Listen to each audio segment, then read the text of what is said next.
Hello, I'm Justin with Handheld Headquarters. It is Saturday, June 6, 2025, and this is your bite of daily handheld news. Happy weekend! That first week of June was quite the excitement, and I'm sure it's just ramping up to be quite the eventful summer.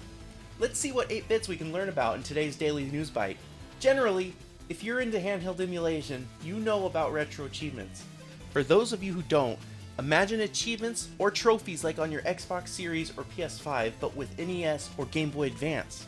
That's what Retro Achievements does for you. All it takes is making an account on retroachievements.org and using those credentials to log in through your favorite emulator. It's that simple. And if that's something anyone wants to see a tutorial from, let me know in the comments section and I'll see what I can do.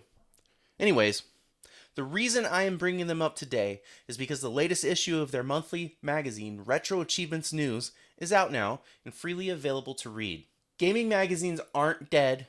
They've just gone digital, and this one is everything from user-submitted articles to achievement sets of the month and even user anniversaries. If you're interested in giving it a read, I've left a link in the description below. Some expectant Switch 2 owners in Staten Island had their midnight release experience ruined. In a series of preventable oopsies on multiple fronts, people ended up walking out of GameStop with Switch 2s that had a staple through the screen. A lot of people want to point the finger at GameStop, and yeah, whoever directed the employees to staple holes through the box should be getting a slap on the wrist. Not all the blame should be placed at that level. It is reported that the way the Switch 2 is packaged begs for something to come along and damage that screen. Apparently, the device is facing up with only 1.5 centimeters of light cardboard to protect it. Thankfully, it isn't all bad. Odon Lynch, one of the unfortunate people who posted on Twitter their damaged unit, later followed up by saying, "For all those wondering, this GameStop branch actually came in clutch, and the branch sourced around New York and New Jersey to provide replacements for everyone who this happened to. Not an ideal saga, but they made things right." Ambernick released another look at the upcoming RG slide this morning, showcasing gameplay of titles such as Genshin Impact, God of War 2, Wind Waker, and many more. They also showcased its capabilities with Moonlight streaming and USB-C video out. It is looking like this is going to be one of their handhelds that fall into their mid to high range prices, as opposed to the RG35XX Pro that we took a look at yesterday. However, no further details have been released. When they do, Handheld Headquarters will be sure to keep you informed. WCCF Tech has published an article reporting on YouTube channel Gaming Tech's research into the quality of the IPS screen of the Switch 2. And what is found shows that the display may not fully live up to the claims by Nintendo. Gaming Tech claims that the console's HDR capabilities are lackluster, finding the screen's peak brightness to be around 450 nits. The video also points at raised black levels, even when docked, point to issues with the display.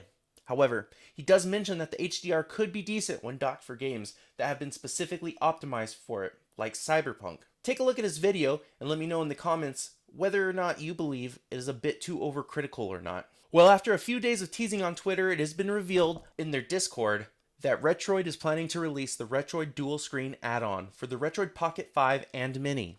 This attachment will give the systems the capabilities of playing two-screen systems such as a 3DS. No details on price or availability have been released yet. ROM has been updated to version 3.10.1.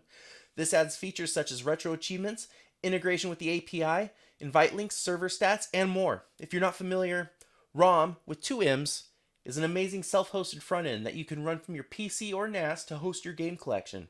It is a beautiful web interface and even a built-in emulator to play games.